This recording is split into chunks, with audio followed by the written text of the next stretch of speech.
Hello friends, ನಮಸ್ಕಾರ ಎಲ್ಲರಿಗೂ. Welcome back to my channel. ಹೇಗಿದ್ದೀರಾ? ಮಂಗಳಗೌರಿ, ವರಮಹಾಲಕ್ಷ್ಮಿ, ಗಣೇಶನ ಹಬ್ಬ ಎಲ್ಲ ಹಬ್ಬಗಳು ಒಂದಾದ್ಮೇಲೆ ಒಂದು ಬರ್ತಾನೆ ಇದೆ. ನೆಕ್ಸ್ಟು ಭೂಮಿ ಹುಣ್ಣಿಮೆ ಇದೆ.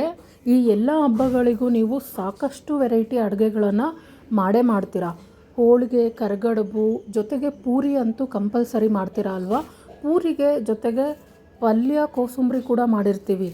ಆ ಪೂರಿಗೂ ನಮಗೆ ಮ್ಯಾಚ್ ಆಗಬೇಕು. ಹಾಗೆ ಪಲ್ಯ ಕೋಸಂಬರಿ ಮಾಡ್ತೀವಲ್ವಾ, ಒಂದು ಐಟಮ್ ಪಲ್ಯ ಅನ್ನೋದು ಒಂದು ಐಟಮ್ ಕೂಡ ಆಗಬೇಕು ಅಂತ ಅಂದರೆ ಈ ಥರ ತರಕಾರಿ ಪಲ್ಯ ಅಥವಾ ಪೂರಿಗೆ ಸಾಗು ಅಂತ ಹೇಳ್ತೀವಿ, ಅದನ್ನು ಮಾಡ್ಕೋಬೋದು. ನಿಮ್ಮ ಮನೇಲಿ ಯಾವುದೇ ತರಕಾರಿ ಇದ್ದರೂ ಕೂಡ ಪರವಾಗಿಲ್ಲ. ಹಬ್ಬಕ್ಕೆ ಅಂದರೆ ಆಲ್ಮೋಸ್ಟ್ ಎಲ್ಲ ಥರದ ತರಕಾರಿನೂ ತರಿಸಿರ್ತೀವಿ. ಕ್ಯಾರೆಟ್, ಬೀನ್ಸ್, ಆಲೂಗಡ್ಡೆ, ಬಟಾಣಿ, ಹಾಗೆ ಹೂಕೋಸು, ಯಾವುದೆಲ್ಲ ತರಕಾರಿ ಇರುತ್ತೆ ಎಲ್ಲ ತರಕಾರಿಗೂ ಸ್ವಲ್ಪ ನೀರು ಹಾಕಿ 1/4 ಸ್ಪೂನಷ್ಟು ಅರಿಶಿನ ಪುಡಿ ಹಾಕಿ ಇದನ್ನು ಚೆನ್ನಾಗಿ ಬೇಯಿಸ್ಕೋಬೇಕು. ಅದು ಕುಕ್ಕರ್ ಬರೋಷ್ಟರಲ್ಲಿ ನಾವು ಮಸಾಲಾನ ರೆಡಿ ಮಾಡ್ಕೊಳ್ಳೋಣ. 1/4 ಕಪ್ಪಷ್ಟು ಹುರಿಗಡಲೆ ತೊಗೋತಾ ಇದ್ದೀನಿ. ನೀವು ಹಬ್ಬ ಎಲ್ಲ ಆದಮೇಲೆ ಪಲ್ಯ ಉಳಿದಿರುತ್ತೆ. ನೆಕ್ಸ್ಟ್ ಡೇ ನೀವು ಹೋಳಿಗೆಗೆ ಅಂತ ಕಳಿಸಿರ್ತಕ್ಕಂಥ ಮೈದಾ ಹಿಟ್ಟು ಕೂಡ ಇರುತ್ತೆ. ಅದರಲ್ಲಿ ನೀವು ನೆಕ್ಸ್ಟ್ ಡೇ ಪೂರಿ ಸಾಗು ಕೂಡ ತಿಂಡಿ ಮಾಡ್ಕೋಬೋದು. ಒಂದು ದೊಡ್ಡದು ಈರುಳ್ಳಿ, ಹಾಗೆ 1/4 ಕಪ್ಪಷ್ಟು ಕೊಬ್ಬರಿ ತುರಿ, 8ರಿಂದ 9 ಗೋಡಂಬಿ, 7ರಿಂದ 8 ಕಾಳುಮೆಣಸು, 3/4 ಇಂಚಷ್ಟು ಚಕ್ಕೆ, ಹಾಗೆ 4ರಿಂದ 5 ಏಲಕ್ಕಿ, ಹಾಗೆ ನಿಮಗೆ ಖಾರಕ್ಕೆ ಎಷ್ಟು ಬೇಕು ನೋಡಿಕೊಂಡು ಹಸಿಮೆಣಸಿನ್ಕಾಯಿನ ಹಾಕ್ಕೋಬೇಕಾಗತ್ತೆ. ಕಾಯಿ ಗೋಡಂಬಿ ಹಾಕಿರೋದ್ರಿಂದ ಸ್ವಲ್ಪ ಸಪ್ಪೆಯಾಗತ್ತೆ. ಸೊ ನೀವು ಒಂದು ಎಕ್ಸ್ಟ್ರಾ ಹಸಿಮೆಣಸಿನ್ಕಾಯಿನ ಜಾಸ್ತಿ ಹಾಕ್ಕೊಂಡ್ರೆ ಖಾರವಾಗಿ ಚೆನ್ನಾಗಿರುತ್ತೆ. ಜೊತೆಗೆ 1.5 ಇಂಚಷ್ಟು ಶುಂಠಿ, ಹಾಗೆ ಒಂದು ಹ್ಯಾಂಡ್ ಫುಲ್ಲಷ್ಟು ಕೊತ್ತಂಬರಿ ಸೊಪ್ಪು, ಇದಿಷ್ಟೂ ಹಾಕಿ ಚೆನ್ನಾಗಿ ಗ್ರೈಂಡ್ ಮಾಡ್ಕೋಬೇಕು. ಈ ಮಿಕ್ಸಿ ಜಾರ್ ಫುಲ್ ಆಯಿತು ಅಂತ ಹೇಳಿ ನಾನು ಇನ್ನೊಂದು ಮಿಕ್ಸಿ ಜಾರ್ಗೆ ಟ್ರಾನ್ಸ್ಫರ್ ಮಾಡಿಕೊಂಡು ಅದರಲ್ಲಿ ಚೆನ್ನಾಗಿ ಗ್ರೈಂಡ್ ಮಾಡಿದ್ದೀನಿ. ಎಷ್ಟು ಬೇಕಷ್ಟು ನೀರು ಹಾಕ್ಕೊಂಡು ಫುಲ್ ಸಣ್ಣಕ್ಕಾಗಬೇಕು. ಅದಾದಮೇಲೆ ಒಂದು ಪಾತ್ರೆಯಲ್ಲಿ 2 ಟೇಬಲ್ ಸ್ಪೂನಷ್ಟು ಅಡುಗೆ ಎಣ್ಣೆ, ಅದಕ್ಕೆ ಸಾಸಿವೆ, ಜೀರಿಗೆ, ಕರಿಬೇವಿನ ಸೊಪ್ಪು, ಉದ್ದಿನಬೇಳೆ 1 ಟೀ ಸ್ಪೂನಷ್ಟು, ಹಾಗೆ ಈರುಳ್ಳಿ 1 ಚಿಕ್ಕದಾಗಿ ಕಟ್ ಮಾಡ್ಕೊಂಡಿರೋದು, ಜೊತೆಗೆ ಇಂಗು, ಇದಿಷ್ಟನ್ನು ಹಾಕಿ ಈರುಳ್ಳಿ ಸ್ವಲ್ಪ ಫ್ರೈ ಆಗೋವರೆಗೂ ಫ್ರೈ ಮಾಡ್ಕೋಬೇಕಾಗತ್ತೆ. ಇದಾದಮೇಲೆ ನಾವು ಆಲ್ರೆಡಿ ಬೇಯಿಸಿಟ್ಕೊಂಡಿರ್ತೀವಲ್ವ ತರಕಾರಿ, ಅದನ್ನು ಆ್ಯಡ್ ಮಾಡಬೇಕು. ನೀರಿನ ಜೊತೆನೇ ಆ್ಯಡ್ ಮಾಡ್ಕೊಳ್ಳಿ, ನೀರು ಕೂಡ ಬೇಕಾಗತ್ತೆ ಇದಕ್ಕೆ. ಅದಾದಮೇಲೆ ನಾವು ಗ್ರೈಂಡ್ ಮಾಡಿ ಇಟ್ಕೊಂಡಿರ್ತೀವಲ್ವ ಸಾಗು ಮಸಾಲ, ಇದನ್ನು ಆ್ಯಡ್ ಮಾಡಿ ಇದಕ್ಕೆ ರುಚಿಗೆ ತಕ್ಕಷ್ಟು ಉಪ್ಪು, 1.5 ಟೇಬಲ್ ಸ್ಪೂನಷ್ಟು ದಪ್ಪ ಉಪ್ಪು ಹಾಕ್ತಾಯಿದ್ದೀನಿ. ಇದಿಷ್ಟು ಹಾಕಿ ಚೆನ್ನಾಗಿ ಮಿಕ್ಸ್ ಮಾಡ್ಕೋಬೇಕು. ನಿಮಗೆ ನೀರು ಕನ್ಸಿಸ್ಟೆನ್ಸಿ ಎಷ್ಟು ಬೇಕು ಅಷ್ಟು ಹಾಕ್ಕೊಂಡು ಮಾಡ್ಕೊಳ್ಳಿ. ಸಖತ್ ಅಂದರೆ ಸಖತ್ ಈಸಿ. ಹಾಗೆ ಮದುವೆ ಮನೇಲಿ ಮತ್ತು ಹೋಟೆಲಲ್ಲಿ ಇರುತ್ತಲ್ವ ಅದೇ ಥರ ಟೇಸ್ಟ್ ಬರುತ್ತೆ. ನಿಮ್ಗೆ ಇಷ್ಟೊಂದು ಥರ ವೆರೈಟಿ ತರಕಾರಿ ಇಲ್ಲ ಅಂದರೆ ಯಾವುದಾದ್ರೂ 1-2 ತರಕಾರಿಯಿಂದ ಕೂಡ ನೀವು ಇದೇ ರೀತಿ ಸಾಗುನ ಮಾಡ್ಕೋಬೋದು. ಒಂದು 4 ನಿಮಿಷ ಪ್ಲೇಟ್ ಕವರ್ ಮಾಡಿ ಚೆನ್ನಾಗಿ ಇದನ್ನು ಬೇಯಿಸ್ಕೊಂಡ್ರೆ ಪೂರಿಗೆ ಯಮ್ಮಿಯಾಗಿರ್ತಕ್ಕಂಥ ಸಾಗು ರೆಡಿ ಆಗುತ್ತೆ. ನೀವು ಮನೆಗೆ ಗೆಸ್ಟ್ ಬರ್ತಾ ಇದ್ದಾರೆ ಅಂದಾಗ ಈ ಥರದ ಸಾಗುನ ಮಾಡ್ಬೋದು. ಚಪಾತಿಗೂ ಇದು ಒಳ್ಳೆ ಕಾಂಬಿನೇಷನ್, ಹಾಗೆ ಪೂರಿಗೂ ಕೂಡ ಮಾಡ್ಬೋದು. ಇದು ಗ್ರೇವಿ ಥರ ಇರೋದ್ರಿಂದ ಮಧ್ಯಾಹ್ನ ಲಂಚ್ ಬಾಕ್ಸ್ಗೂ ಸಹ ಚಪಾತಿ ಜೊತೆ ಇದನ್ನು ಇಡಬಹುದು. ಹಾಗೆ ನಾನು ಇವತ್ತು ಪಾಲಕ್ ಪೂರಿಯನ್ನು ಮಾಡಿದ್ದೆ. ಇದು ಯಾವುದೇ ರೀತಿ ಎಣ್ಣೆ ಹಿಡಿಯೋದಿಲ್ಲ, ತುಂಬ ಚೆನ್ನಾಗಿ ಬರುತ್ತೆ. ಪಾಲಕ್ ಸೊಪ್ಪನ್ನು ಚೆನ್ನಾಗಿ ಬೇಯಿಸ್ಕೊಂಡು ಬರೀ ಪಾಲಕ್ ಸೊಪ್ಪು ಅದನ್ನು ಗ್ರೈಂಡ್ ಮಾಡ್ಕೋಬೇಕು. ಅದಾದಮೇಲೆ ಗೋಧಿ ಹಿಟ್ಟಿಗೆ ನಾವು 2 ಕಪ್ ಗೋಧಿ ಹಿಟ್ಟು ತೊಗೋತಾ ಇದ್ದೀವಿ ಅಂದರೆ 2 ಟೀ ಸ್ಪೂನಷ್ಟು ಸೂಜಿ ರವೆ ಹಾಕಬೇಕಾಗತ್ತೆ. ಗೋಧಿ ಹಿಟ್ಟು, ಸೂಜಿ ರವೆ, ಹಾಗೆ 1 ಟೀ ಸ್ಪೂನಷ್ಟು ಉಪ್ಪು, ಹಾಗೆ ಗ್ರೈಂಡ್ ಮಾಡಿರ್ತಕ್ಕಂಥ ಪಾಲಕ್ ಸೊಪ್ಪನ್ನು ಹಾಕಿ ಚೆನ್ನಾಗಿ ಕಲಿಸ್ಕೋಬೇಕಾಗತ್ತೆ. ಎಕ್ಸ್ಟ್ರಾ ನೀರು ಬೇಕು ಅಂದರೆ ಕನ್ಸಿಸ್ಟೆನ್ಸಿ ನೋಡಿಕೊಂಡು ನೀವು ನೀರು ಹಾಕ್ಕೊಂಡು ಚಪಾತಿ ಹಿಟ್ಟಿನ ಹದದಲ್ಲಿ ಕಲಿಸ್ಕೊಂಡು ಈಸಿಯಾಗಿ ಪೂರಿನ ಮಾಡ್ಕೋಬೋದು. ಇನ್ನು ನಮಗೆ ಮಾವಿನಕಾಯಿ ಅಂದರೆ ತುಂಬ ಇಷ್ಟ. ನನಗೆ ಮತ್ತು ನನ್ನ ಮಗಳಿಗೆ ಮಾವಿನಕಾಯಿ ತುಂಬ ಇಷ್ಟ ಆಗುತ್ತೆ. ಅವಾಗವಾಗ ಈ ಥರ ಮಾವಿನಕಾಯಿ ತಂದು ಅದಕ್ಕೆ ಉಪ್ಪು ಖಾರ ಹಾಕ್ಕೊಂಡು ತಿಂತಾ ಇರ್ತೀವಿ. ನಾವು ಇದರಲ್ಲಿ ಉಪ್ಪಿನಕಾಯಿ ಮಾಡೋದಕ್ಕಿಂತ ಹೆಚ್ಚಾಗಿ ಈ ಥರ ಡೈರೆಕ್ಟಾಗಿ ಮಾವಿನಕಾಯಿ ತಿನ್ನೋದೇ ಜಾಸ್ತಿ. ಇದಾದಮೇಲೆ ನಾನು ನಿಮಗೆ ಗಣಪತಿ ಸೆಲೆಬ್ರೇಷನ್ ಹೇಗಿತ್ತು ಅಂತ ತೋರಿಸ್ತೀನಿ. ವೈಟ್ ಫೀಲ್ಡಲ್ಲಿ, ನಲ್ಲೂರಲ್ಲಿ ಇರ್ತಕ್ಕಂಥ ಫೀಲ್ಡಲ್ಲಿ ಗಣೇಶ ಫೆಸ್ಟಿವಲ್ ಸೆಲೆಬ್ರೇಷನ್ ನಡೀತಾ ಇತ್ತು. ಯಾವ ರೀತಿ ಇತ್ತು ನೋಡ್ಕೊಂಬನ್ನಿ.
ಇಲ್ಲಿಂದ ಹಾಗೆ ಜಸ್ಟ್ ವಾಕಬಲ್ ಡಿಸ್ಟೆನ್ಸಲ್ಲಿ ಒಂದು ಪ್ಲೇ ವಿಲೆ ಅಂತ ಪ್ಲೇ ಏರಿಯಾ ಇದೆ. ಇದು ಕೂಡ ನಲ್ಲೂರಲ್ಲಿಲೇ ಇರೋದು.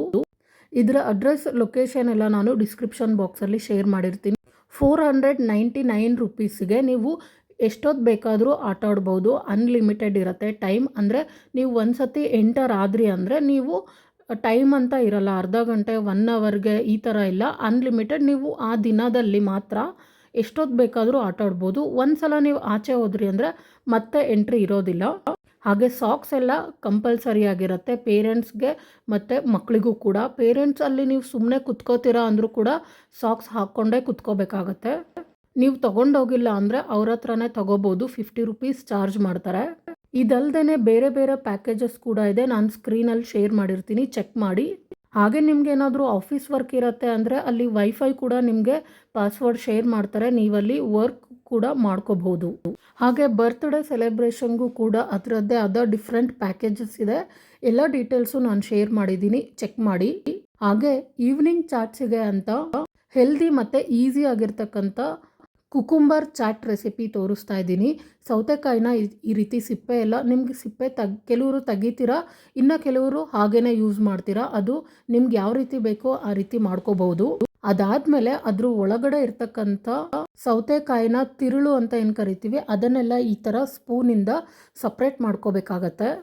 ನಿಮ್ಮ ಆಫೀಸಲ್ಲಿ ಅಥವಾ ಸ್ಕೂಲಲ್ಲಿ ಕುಕ್ ವಿತೌಟ್ ಫೈರ್ ಅಂತ ಏನಾದರೂ ಕಾಂಪಿಟೇಷನ್ ಇತ್ತು ಅಂದರೆ ಈ ರೆಸಿಪಿ ಕೂಡ ನೀವು ಮಾಡ್ಬೋದು. ನಾನು ಕೂಡ ನನ್ನ ಮಗಳು ಅನುಷ್ಕಾ ಅವಳ ಕ್ಲಾಸಲ್ಲಿ ಈ ಥರ ಕುಕ್ ವಿತೌಟ್ ಫೈರ್ ಕಾಂಪಿಟೇಷನ್ ಇತ್ತು. ಅದಕ್ಕೆ ಇದನ್ನು ಮಾಡೋದನ್ನು ಹೇಳ್ಕೊಟ್ಟಿದ್ದೆ. ಇದಕ್ಕೆ ಈರುಳ್ಳಿ, ಟೊಮ್ಯಾಟೊ, ಕ್ಯಾರೆಟ್ ಹಾಗೆ ಕೊತ್ತಂಬರಿ ಸೊಪ್ಪು ಹಾಗೆ ಸ್ಪ್ರಿಂಗ್ ಆನಿಯನ್ ಆಪ್ಷನ್. ಇದು ನಿಮ್ಮ ಹತ್ರ ಮನೇಲಿ ಇತ್ತು ಅಂದರೆ ಹಾಕ್ಬೋದು. ಹಾಗೆ ದಾಳಿಂಬೆ ಹಣ್ಣು ಕೂಡ ಆಪ್ಷನಲ್, ಬಟ್ ದಾಳಿಂಬೆ ಹಣ್ಣು ಹಾಕಿದ್ರಿ ಅಂದರೆ ಟೇಸ್ಟ್ ಸಖತ್ತಾಗಿರುತ್ತೆ. ತಿನ್ನಬೇಕಾದ್ರೆ ಕ್ರಂಚಿಯಾಗಿ ಸಿಗತ್ತಲ್ವ ಬಾಯಿಗೆ, ತುಂಬ ಚೆನ್ನಾಗಿ ಅನಿಸ್ತಾ ಇರುತ್ತೆ. ಅರ್ಧ ಟೀ ಸ್ಪೂನ್ ಉಪ್ಪು, ಅರ್ಧ ಟೀ ಸ್ಪೂನ್ ಚಾಟ್ ಮಸಾಲ, 1/4 ಟೀ ಸ್ಪೂನಷ್ಟು ಕಾಳು ಮೆಣಸಿನ ಪುಡಿ ಹಾಗೆ ನಿಂಬೆ ಹಣ್ಣಿನ ರಸ. ಚಿಲ್ಲಿ ಫ್ಲೇಕ್ಸ್ ಇತ್ತು ಅಂದರೆ ಅದು ಕೂಡ ಒಂದು ಅರ್ಧ ಟೀ ಸ್ಪೂನ್ ಅಷ್ಟು ಹಾಕಿ. ಇದನ್ನು ನೀವು ಯಾವಾಗ ತಿಂತೀರಾ ಅಂತೀರಾ ಆವಾಗ ಇದನ್ನು ಉಪ್ಪು ನಿಂಬೆಹಣ್ಣೆಲ್ಲ ಹಾಕಿ ಮಿಕ್ಸ್ ಮಾಡ್ಕೋಬೇಕಾಗತ್ತೆ. ನೀವು ಮೊದಲೇ ಮಾಡಿಟ್ಟು ಅರ್ಧ ಗಂಟೆ ಅಥವಾ 1 ಅವರ್ ಆದಮೇಲೆ ತಿಂತೀರಾ ಅಂದರೆ ಒಂಥರ ನೀರೆಲ್ಲ ಬಿಟ್ಕೊಂಡು ಮೆತ್ತಗಾಗಿರುತ್ತೆ ಈರುಳ್ಳಿ ಟೊಮ್ಯಾಟೊ ಎಲ್ಲ. ಸೊ ತಕ್ಷಣ ಮಾಡಿಕೊಂಡು ತಕ್ಷಣ ತಿಂದರೆ ತುಂಬ ಚೆನ್ನಾಗಿರುತ್ತೆ. ಇದಕ್ಕೆ ನಾನು ಆಲ್ರೆಡಿ ರೆಡಿ ಮಾಡಿ ಇಟ್ಕೊಂಡಿರ್ತಕ್ಕಂಥ ಗ್ರೀನ್ ಚಟ್ನಿ ಹಾಕ್ತಾ ಇದ್ದೀನಿ. ಪುದೀನ, ಕೊತ್ತಂಬರಿ ಸೊಪ್ಪು, ಶುಂಠಿ, ಜೀರಿಗೆ, ಉಪ್ಪು ಇದಿಷ್ಟನ್ನೇ ಗ್ರೈಂಡ್ ಮಾಡಿ ಇಟ್ಕೊಂಡು ಯಾವಾಗಲೂ ಇಟ್ಕೋತೀನಿ. ಎಮರ್ಜೆನ್ಸಿ ಅಂತ ಚಟ್ನಿ ಕೂಡ ಆಗುತ್ತೆ ಅಥವಾ ಈ ರೀತಿ ಸ್ನ್ಯಾಕ್ಸಿಗೂ ಯೂಸ್ ಆಗುತ್ತೆ ಅಂಥೇಳಿ. ಪುದೀನ ಚಟ್ನಿ ಆದಮೇಲೆ ನಾವು ರೆಡಿ ಮಾಡಿ ಇಟ್ಕೊಂಡಿರ್ತಕ್ಕಂಥ ವೆಜಿಟೇಬಲ್ ಮಿಕ್ಸನ್ನು ಇದಕ್ಕೆ ಹಾಕಿ ಇವಾಗ ಲಾಸ್ಟಲ್ಲಿ ನಾನು ಗಾರ್ನಿಷ್ ಮಾಡ್ತಾ ಇದ್ದೀನಿ. ರಾಗಿ ಮಿಕ್ಸ್ಚರ್ ಇತ್ತು, ಸೊ ಅದನ್ನು ಕೂಡ ಹಾಕ್ತಾ ಇದ್ದೀನಿ. ಕ್ರಿಸ್ಪಿಯಾಗಿ ಸಿಗುತ್ತೆ ತಿನ್ನಬೇಕಾದ್ರೆ. ಸ್ಕೂಲ್ ಕಾಂಪಿಟೇಷನಿಗೆ ಹೇಳ್ಕೊಡ್ತಾ ಇದ್ದೆ ಅಂತ ಹೇಳಿದ್ನಲ್ವ, ಸೊ ಅದಕ್ಕೆ ಈ ಥರ ಸೌತೆಕಾಯಿ ಸಿಪ್ಪೆ ಎಲ್ಲ ತೆಗೆದು ಪೀಲರಿಂದ ಸೌತೆಕಾಯಿನ ಈ ರೀತಿ ಒಂದು ಲೇಯರ್ ಆಗಿ ತೆಗೆದಿಡ್ಕೋಬೇಕಾಗತ್ತೆ. ಆಮೇಲೆ ಇದನ್ನು ಫೋಲ್ಡ್ ಮಾಡಿ ಟೂತ್ ಪಿಕ್ ಇರುತ್ತೆ ಅಲ್ವಾ, ಅದಕ್ಕೆ ನಾವು ಇದನ್ನು ಸ್ಟಿಕ್ ಮಾಡಿದ್ರೆ ಪ್ರೆಸೆಂಟೇಷನ್ ತುಂಬ ಚೆನ್ನಾಗಿರುತ್ತೆ, ನೋಡೋದಕ್ಕೆ ಅಟ್ರಾಕ್ಟಿವ್ ಆಗಿ ಅನಿಸುತ್ತೆ. ಸೊ ನಮಗೆ ಹೋಟೆಲಲ್ಲೆಲ್ಲ ಯಾವ ರೀತಿ ಪ್ರೆಸೆಂಟೇಷನ್ ಮಾಡಿ ಕೊಟ್ಟಿರ್ತಾರೆ ಅಂದರೆ ನೋಡಿದ ತಕ್ಷಣ ಚೆನ್ನಾಗಿ ಕಾಣಿಸೋ ಥರ ಮಾಡಬೇಕು ಅಂದರೆ ಈ ಥರ ಸೌತೆಕಾಯಿಂದ ಮಾಡ್ಕೋಬೋದು. ನೀವು ಕೂಡ ಗೆಸ್ಟ್ ಬರ್ತಾ ಇದ್ದಾರೆ ಅಂದಾಗ ಅಥವಾ ನೀವು ಹಸ್ಬೆಂಡ್ ವೈಫ್ ಏನಾದರೂ ಆ್ಯನಿವರ್ಸರಿ ಬರ್ಡೇ ಇತ್ತು ಅಂದಾಗ ನೀವೇನಾದರೂ ಸ್ಪೆಷಲ್ ಡಿಶ್ ಮಾಡ್ತಾ ಇದ್ದೀರಾ ಅಂದಾಗ ನೀವು ಸರ್ವ್ ಮಾಡಬೇಕಾದ್ರೆ ಈ ಥರ ಸೌತೆಕಾಯಿಂದ ಈಸಿಯಾಗಿ ಗಾರ್ನಿಷ್ ಮಾಡೋದನ್ನು ಕಲ್ತ್ಕೊಂಡು ಮಾಡ್ಬೋದು. ತುಂಬ ಈಸಿ ಇದೆ. So cucumber chaat recipe ready ಆಯಿತು. ನೋಡ್ತಾ ಇದ್ರೇ ಬಾಯಲ್ಲಿ ನೀರು ಬರ್ತಾ ಇದೆ ಅಲ್ಲ, ಖಂಡಿತ ಈ ರೆಸಿಪಿ ಟ್ರೈ ಮಾಡಿ. ಎಲ್ಲ ಮನೆಯಲ್ಲಿ ಇರ್ತಕ್ಕಂಥ ಇಂಗ್ರೀಡಿಯೆಂಟ್ಸ್ನೇ ಯೂಸ್ ಮಾಡಿಕೊಂಡು ಮಾಡಿರೋದು, ಹೆಲ್ತ್ಗೂ ಕೂಡ ತುಂಬ ಒಳ್ಳೆಯದು, ಅದಕ್ಕಿಂತ ಜಾಸ್ತಿನೇ ಟೇಸ್ಟ್ ಚೆನ್ನಾಗಿರುತ್ತೆ ಅಂತ ಹೇಳ್ತಾ ಸಂಜೆ ಈ ಥರ ಚಾಟ್ ತಿಂದು ಇನ್ನೇನು ರಾತ್ರಿ ಹಸಿವು ಕೂಡ ಆಗಿರಲ್ಲ. ಹಾಗೆ ಹಬ್ಬ ಅಂತ ನಮ್ಮ ನೈಬರ್ಸ್ ಮತ್ತು ಫ್ರೆಂಡ್ಸ್ ಎಲ್ಲ ಕೊಟ್ಟಿರ್ತಕ್ಕಂಥ ಕಡುಬು ಆಗಿರ್ಬೋದು, ವೆರೈಟಿ ಆಗಿರ್ತಕ್ಕಂಥ ಹಬ್ಬದ ಐಟಮ್ಸ್ ಇತ್ತು. ಸೊ ರಾತ್ರಿ ಊಟಕ್ಕೆ ಇದನ್ನೇ ಎಲ್ಲ ತಿಂದಿದ್ದು. ಸೊ ಎಷ್ಟು ಹೆವಿ ಆಯಿತು ಅಂದರೆ ಕುಕುಂಬರ್ ಚಾಟ್ ತಿಂದಮೇಲೆ ಜಾಸ್ತಿ ಹಸಿವು ಆಗಲ್ಲ, ಹೊಟ್ಟೆ ಫುಲ್ ಆಗಿರುತ್ತೆ, ಜಾಸ್ತಿ ಏನು ಊಟ ಮಾಡೋದಕ್ಕೆ ಆಗೋದಿಲ್ಲ. ಸೊ ನೀವೇನಾದರೂ ಡಯಟ್ ಮಾಡ್ತಾ ಇದ್ದೀರಾ ಅಂದರೆ ಈ ಥರ ಸೌತೆಕಾಯಿ ಚಾಟ್ನ ಮಾಡ್ಕೋಬೋದು. ತುಂಬಾ ಟೇಸ್ಟಿಯಾಗಿರುತ್ತೆ. ನೀವು ಡಯಟ್ ಮಾಡ್ತಾ ಇದ್ದೀರಾ ಅಂತ ಅನ್ಸೋದೇ ಇಲ್ಲ. ನೀವು ಎಷ್ಟು ಬೇಕೋ ಅಷ್ಟು ಹೊಟ್ಟೆ ತುಂಬ ತಿನ್ಬೋದು. ಖಾರ ಕಡುಬು, ಸ್ವೀಟ್ ಕಡುಬು, ಅಕ್ಕಿ ಪಾಯಸ, ಈ ಥರ ತುಂಬ ವೆರೈಟಿ ಆಗಿರ್ತಕ್ಕಂಥ ಫುಡ್. ಇದರಲ್ಲಿ ನಾವು ಕೆಲವೊಂದಷ್ಟು ನಾವು ಮನೆಯಲ್ಲಿ ಮಾಡೋದಿಲ್ಲ, ಯಾಕಂದರೆ ಗಣೇಶ ತಂದು ಕೂರಿಸಿ ಪೂಜೆಯನ್ನು ಮಾಡೋದಿಲ್ಲ. ಹಾಗಾಗಿ ನಾವು ಈ ಥರದ ಕಡುಬು ಎಲ್ಲ ಮನೇಲಿ ಮಾಡೋದಿಲ್ಲ. ಕೆಲವೊಂದು ಹಬ್ಬದಲ್ಲಿ ನಾವು ಮಾಡೋದು, ಇನ್ನು ಕೆಲವರು ಮಾಡೋದಿಲ್ಲ. ಆವಾಗ ನಾವು ಅವರಿಗೆ ಕೊಡೋದು, ಅವರು ಮಾಡಿದಾಗ ನಮಗೆ ಕೊಡೋದು, ಈ ಥರ ನಾವು ಮಾಡ್ತಾ ಇರ್ತೀವಿ. ಯಾವಾಗಲೂ ಕೂಡ ಅಷ್ಟೇ, ಏನಾದರೂ ಸ್ಪೆಷಲ್ಲಾಗಿ ಅಡುಗೆ ಮಾಡಿದಾಗ ಅದನ್ನು ಖಂಡಿತ ನಾವು ಶೇರ್ ಮಾಡ್ತೀವಿ. ತುಂಬ ಒಳ್ಳೆ ಫ್ರೆಂಡ್ಸ್ ಕೂಡ ಇದ್ದಾರೆ. ಮತ್ತು ನಮ್ಮ ಲೇಔಟಲ್ಲಿ ಮತ್ತು ನಮ್ಮ ಒಂದಷ್ಟು ಫ್ರೆಂಡ್ಸ್ ಅಪಾರ್ಟ್ಮೆಂಟಲ್ಲಿ ಕೂಡ ಗಣಪತಿ ಇಟ್ಟಿದ್ರು. ಬಟ್ ಹೋಗಿದ್ದೆ, ವಿಡಿಯೋ ಮಾಡ್ಕೊಳ್ಳೋದಕ್ಕಾಗಲಿಲ್ಲ. ಸೊ ನಾನು ಏನೆಲ್ಲ ಕ್ಯಾಪ್ಚರ್ ಮಾಡಿದ್ದೀನಿ ಅದನ್ನು ನಿಮ್ಮ ಜೊತೆ ಶೇರ್ ಮಾಡಿದ್ದೀನಿ. ಸೊ ನಿಮಗೂ ಕೂಡ ಇವತ್ತಿನ ವಿಡಿಯೋ ಇಷ್ಟ ಆಗಿದೆ ಅಂತ ಅನ್ಕೋತೀನಿ. ಇಷ್ಟ ಆಗಿದ್ದರೆ ಪ್ಲೀಸ್ ಈ ವಿಡಿಯೋನ ಲೈಕ್ ಮಾಡಿ, ಶೇರ್ ಮಾಡಿ. ಹಾಗೆ ಇನ್ನೂ ಯಾರೆಲ್ಲ ನನ್ನ ಚಾನಲ್ನ ಸಬ್ಸ್ಕ್ರೈಬ್ ಮಾಡಿಲ್ಲ ಪ್ಲೀಸ್ ಸಬ್ಸ್ಕ್ರೈಬ್ ಮಾಡಿ. ಇನ್ನು ಯಾರಿಗೆಲ್ಲ ನನ್ನ ಪರಿಚಯ ಇಲ್ಲ ಅಂದರೆ ನಾನು ಶ್ರುತಿ, ಬೆಂಗಳೂರಿಂದ ವಿಡಿಯೋಸ್ ಮಾಡ್ತಾ ಇರ್ತೀನಿ. ಕುಕ್ಕಿಂಗ್, ಟ್ರಾವೆಲ್, ಹೀಗೆ ಕೆಲವೊಂದಷ್ಟು ವಿಷಯಗಳ ಬಗ್ಗೆ ನಾನು ವಿಡಿಯೋ ಮಾಡಿ ಶೇರ್ ಮಾಡ್ತಾ ಇರ್ತೀನಿ. ನನ್ನ ವಿಡಿಯೋಸ್ ಎಲ್ಲ ಹೀಗೆ ನೋಡ್ತಾ ಇರಿ, ಸಪೋರ್ಟ್ ಮಾಡ್ತಾ ಇರಿ ಅಂತ ಹೇಳ್ತಾ ಇವತ್ತಿನ ವಿಡಿಯೋ ಇಲ್ಲಿಗೆ ನಾನು ಮುಗಿಸ್ತಾ ಇದ್ದೀನಿ. ಕೊನೆಯದಾಗಿ ನನ್ನ ಮಗನ ಸ್ಕೂಲಲ್ಲಿ ಫುಟ್ಬಾಲ್ ಕಾಂಪಿಟೇಷನ್ಗೆ ಒಂದು ವೆಲ್ಕಮ್ ಡ್ಯಾನ್ಸ್ ಇದೆ, ಅದರಲ್ಲಿ ಅವನು ಪಾರ್ಟಿಸಿಪೇಟ್ ಮಾಡ್ತಾ ಇದ್ದಾನೆ. ಸೊ ಯಾವ ರೀತಿ ಇದೆ ಡ್ಯಾನ್ಸ್ ಎಲ್ಲ, ಏನು ಸ್ಟೆಪ್ಸ್ ಹೇಳ್ಕೊಟ್ಟಿದ್ದಾರೆ ಅಂತ ಹೇಳಿದಾಗ ಅವನಿಗೆ ಸಾಂಗ್ ನೆನಪಾಗ್ತಾ ಇಲ್ಲ, ಬಟ್ ಸ್ಟೆಪ್ಸ್ ಎಲ್ಲ ಚೆನ್ನಾಗಿ ನೆನಪಿದೆ. 1 2 3 ಎಲ್ಲ ಹೇಳ್ಕೊಂಡು ಚೆನ್ನಾಗಿ ಪ್ರಾಕ್ಟೀಸ್ ಕೂಡ ಮಾಡ್ತಾ ಇದ್ದಾನೆ. ಅದರ ಒಂದು ಕ್ಲಿಪ್ಪಿಂಗ್ಸ್ನ ನಾನು ತಗೊಂಡಿದ್ದೆ. ನಾನು ಯಾವಾಗಲೂ ಫೋಟೋಸ್ ಮತ್ತು ವೀಡಿಯೋಸ್ ಜಾಸ್ತಿ ಮಾಡ್ತಾ ಇರ್ತೀನಿ, ಯಾಕಂದರೆ ನಮಗೆ ಅದೇ ಮೆಮೊರಿಯಾಗಿ ಉಳಿಯುತ್ತೆ ಕೊನೆ ತನಕ. ನಾನು ನಿಮ್ಮ ಜೊತೆ ಶೇರ್ ಮಾಡೋದು ಕೆಲವು ಕ್ಲಿಪ್ಪಿಂಗ್ಸ್ ಅಂತಲೇ ಹೇಳ್ಬೋದು. ಅದನ್ನು ಹೊರತುಪಡಿಸಿ ನಾನು ವೀಡಿಯೋಗೆ ಅಂತ ಅಲ್ಲ, ನಾನು ಮೊದಲಿಂದನೂ ಹಾಗೆ ಎಲ್ಲ ಮೆಮೊರೀಸ್ನೂ ನಾನು ಸೇವ್ ಮಾಡ್ಕೋತಾ ಬರ್ತಾ ಇದ್ದೀನಿ. ಹಾಗಾಗಿ ನಾನು ವೀಡಿಯೋಸ್ ಮತ್ತು ಫೋಟೋಸ್ನ ಜಾಸ್ತಿ ತಗೊಳ್ಳೋದು.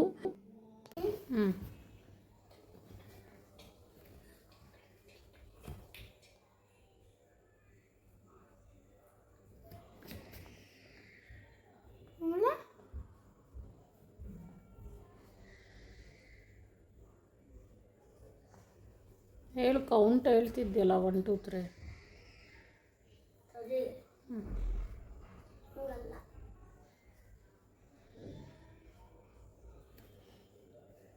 One, two, three, 4, 5, 6, 7, 8, 9, 10, 11, 12. 1, 2, 3, 4, 5, 6, 7, 8, 9, 10.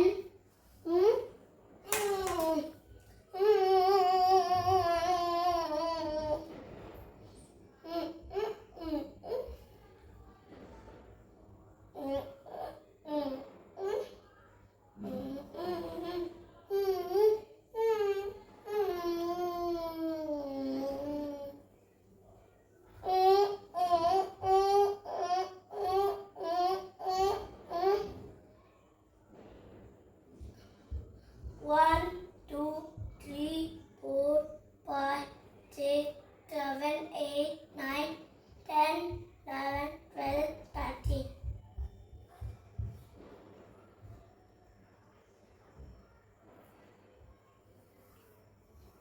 One, two, three, 4, 5, 6, 7, 8, 9, 10, 11, 12, 13, 14.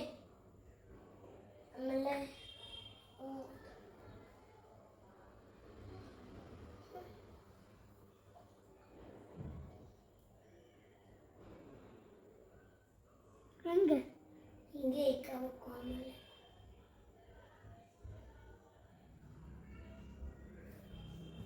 ಹಿಂಗೆ ಹಿಂಗೆಲ್ಲ ಹಿಂಗಲ್ಲೆಲ್ಲೋ ಹಿಂಗೆ ಹೊರಗೆ ಓಡೋಗ್ಬೇಕು. ಬಾಸ್ಕೆಟ್ಬಾಲ್ ಇದು